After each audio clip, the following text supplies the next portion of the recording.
इम्पाइमा थोरैसिस दो वर्ड है, एक तरफ होता है इम्पाइमा और दूसरा वर्ड होता है थोरैसिस। इम्पाइमा बेसिकली कलेक्शन ऑफ पस को कहते हैं और थोरैसिस जो है हमारी थोरैसिक कैविटी होती है, पस इनसाइड द प्लूरल कैविटी। इसके कारण क्या होते हैं? द कॉमनेस्ट रीजन हमारे देश में वो होता है निमोनिया या ट्यूबरकुलोसिस।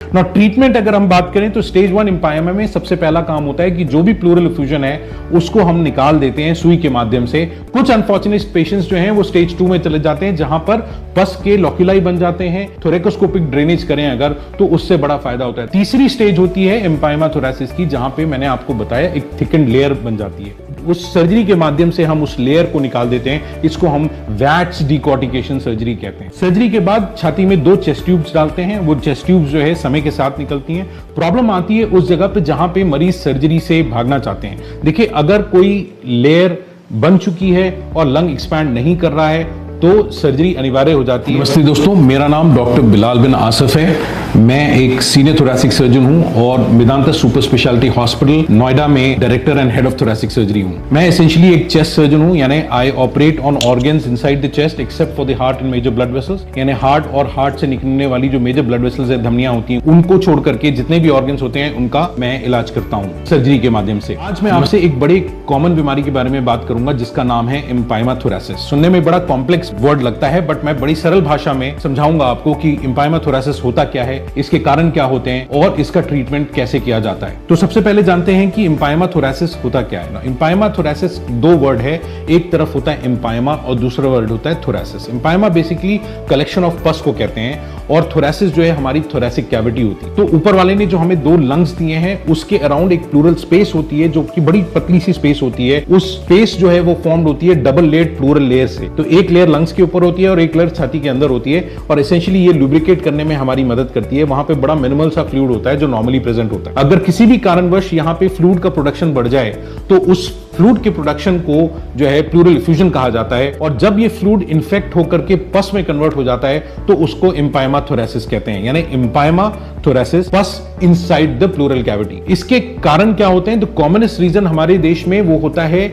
निमोनिया या ट्यूबरकुलोसिस। अगर किसी भी पेशेंट को लंग्स में यानी निमोनिया बना है तो ये जो प्लूरल लेयर होती है लंग्स के अराउंड, ये जो है ओवर एक्टिव हो जाती है और ज्यादा फ्लूइड प्रोड्यूस करना शुरू करती है, जिसको हम लोग प्लूरल इफ्यूजन के माध्यम से एक्सरे में देख पाते हैं। यानी क्या होता है? फ्लूइड का एक्यूमुलेशन बढ़ जाता है। जब वो 200-300 ml फ्लूइड हो जाता है वो लंग को दबाना शुरू कर देता है और ये एक्सरे में हमें दिख जाता है एज प्लूरल इफ्यूजन, जिसको हम लोग पैरानिमोनिक प्लूरल इफ्यूजन कहते हैं। अगर फर्दर ट्रीटमेंट निमोनिया का नहीं होता है या कुछ अनफॉर्चुनेट इंसिडेंसेस में जब ये फ्लूइड इन्फेक्ट हो जाता है तो वो फिर इम्पाइमा थोरैसिस बन जाता है। इसी तरह ट्यूबरकुलोसिस के कारण भी जो प्लूरल लेयर होती है अगर उसकी टीबी हो गई तो वहां फ्लूइड प्रोडक्शन बढ़ जाता है और वो फ्लूइड इवेंचुअली इन्फेक्ट होकर पस में कन्वर्ट हो जाता है, उसको हम इम्पाइमा थोरैसिस कहते हैं।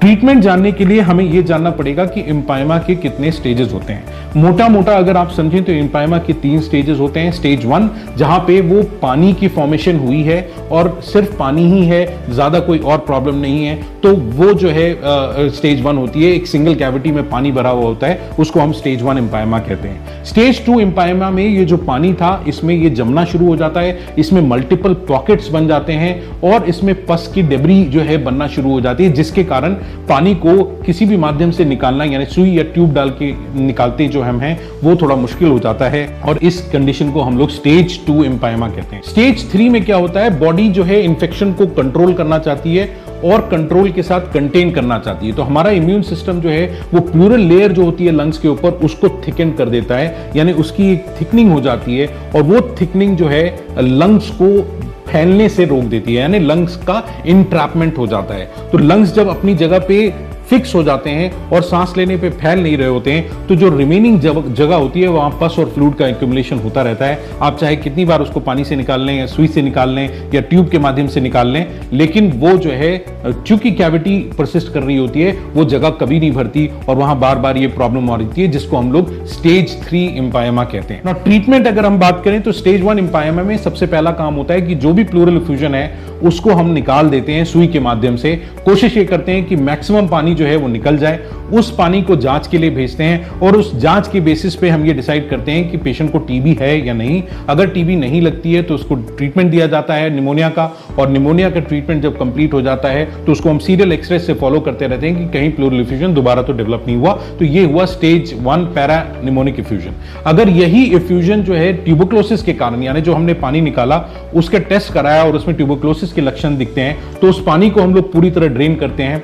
हम लोग प्रेफर करते हैं कि वो ट्यूब डाल करके पानी पूरी तरह ड्रेन हो जाए, ताकि उससे पूरी तरह ड्रेन हो जाए, बट वो सुई के माध्यम से अल्ट्रासाउंड के जरिए देख करके भी पूरी तरह ड्रेन किया जा सकता है। और उसके बाद मरीज को जो है ट्यूबरकुलर ट्रीटमेंट स्टार्ट की जाती है, जिसका 6 महीने का कोर्स होता है, और उसको जो है हम लोग सीरियल एक्सरे से फॉलो करते रहते हैं। मेजॉरिटी पेशेंट्स इस ट्रीटमेंट से रिस्पॉन्ड कर जाते हैं, उनको दोबारा आगे दिक्कत नहीं आती। कुछ अनफॉर्चुनेट पेशेंट्स जो हैं वो स्टेज 2 में चले जाते हैं, जहां पर पस के लॉक्यूलाई बन जाते हैं, यानी वो छोटे छोटे पॉकेट्स बन जाते हैं, पस जो है वो जम जाता है, एक डेब्री निक्रोटिक मटेरियल के फॉर्म में रह जाता है। तो वहां पर अगर आप सुई भी डालेंगे तो चूंकि जमा हुआ पानी है, या हो सकता है उस पॉकेट में सुई ना पहुंच पाए, तो वो पूरी तरह ड्रेन नहीं हो पाता है फ्लूइड, और ट्यूब में भी पूरी तरह ड्रेन नहीं हो पाता है। तो ऐसी सिचुएशन में थोरेकोस्कोपिक ड्रेनेज करें अगर, तो उससे बड़ा फायदा होता है। थोरेकोस्कोपिक ड्रेनेज क्या होता है, उसमें छोटे छोटे कट्स लगाते हैं, कैमरा अंदर डालते हैं, 2 औजार डाल करके ये सारे पॉकेट्स को जो हम लोग ब्रेक कर देते हैं और एक कॉमन कैविटी बना देते हैं। फिर सारा का सारा पस जो है अंडर विजन आंखों से देख करके सारा पस और डेब्री को,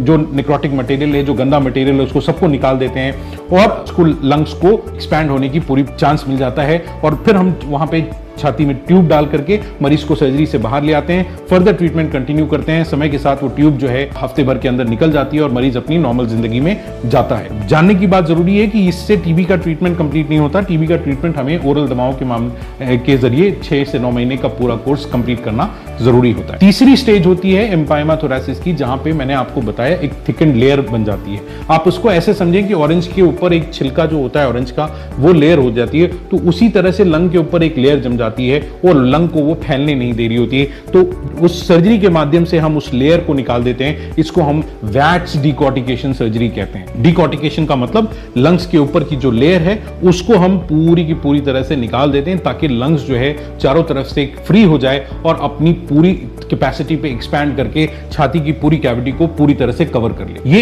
एक कंपोनेंट होता है ऑपरेशन का। यानी आप दूरबीन से गए, पहले तो साफ सफाई की, साफ सफाई करने के बाद जो लंग्स की इंट्रैपमेंट थी, यानी लंग्स के ऊपर की लेयर को निकाल दिया, और उसके साथ साथ लंग्स की जो एडिशनल सिस्टर लेयर होती है, जो पैराइटल लेयर जो छाती के अंदर होती है, जो कि सीट ऑफ फ्लूइड प्रोडक्शन होती है, उसको भी निकालना बहुत जरूरी होता है, ताकि जो है मरीज जो है पूरी तरह से डिजीज फ्री हो जाए। सर्जरी के बाद छाती में 2 चेस्ट ट्यूब्स डालते हैं। वो चेस्ट ट्यूब्स जो है समय के साथ निकलती हैं। कुछ ज्यादातर मरीजों में 95% पेशेंट्स में हफ्ते से लेकर 10 दिन के अंदर वो सारी ट्यूब्स निकल जाती हैं। कुछ मरीजों में लंबे समय तक ट्यूब रह सकती है, जिसमें हम लोग अपने मरीज को जब समझाते हैं तो हमेशा कहते हैं कि 4 दिन से 4 हफ्ते का समय लग सकता है, बट 95% पेशेंट्स जो हैं 7 से 10 दिन के अंदर सारी ट्यूब्स से फ्री हो जाते हैं। एक बार ये ट्यूब्स निकल गई तो फर्दर ट्रीटमेंट अगर एंटीबायोटिक्स के फॉर्म में निमोनिया है तो उसका कंटिन्यू होता है कुछ दिनों तक, और अगर टीबी का ट्रीटमेंट है तो टीबी का ट्रीटमेंट पूरा कोर्स कंप्लीट करना होता है, और उसको हम लोग सीरियल एक्सरे से फॉलो करते रहते हैं, और ये problem once and for all solve हो जाती है।